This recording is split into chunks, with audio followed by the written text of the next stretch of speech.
आज भी जब किसी काफिर को कहा जाता है, भाई ईमान ले आओ, अल्लाह को मान लो, आखिरत पर यकीन करो, तो ज्यादातर लोग अहंकार और घमंड में कह देते हैं, अगर अल्लाह होता तो हमें क्यों नहीं दिखाई देता। या फिर कहते हैं, हम अपने बाप दादा के रास्ते पर हैं, हमें किसी नई बात की जरूरत नहीं।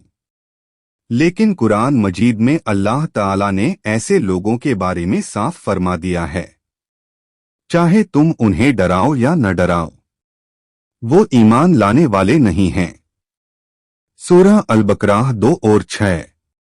यानी जिनके दिलों पर अल्लाह ने मुहर लगा दी, उनकी आंखें देखती हैं मगर हक को नहीं पहचानती, उनके कान सुनते हैं मगर सच्चाई को नहीं मानते। अल्लाह ताला एक और जगह फरमाता है, उनके दिलों पर, उनके कानों पर और उनकी आंखों पर पर्दा डाल दिया गया है और उनके लिए बड़ा अजाब तय है। सूरह अल-बकराह 2 और 7। यानी काफिरों की सबसे बड़ी बदकिस्मती ये है कि वो सच्चाई को देखकर भी इनकार करते हैं। उनके दिल गुरूर, दौलत और अपनी झूठी शान में बंद हो गए हैं। रसूलुल्लाह ने फरमाया, काफिर वही है जो हक को जानता है और फिर उसे ठुकरा देता है। सहीह मुस्लिम हदीस न 93।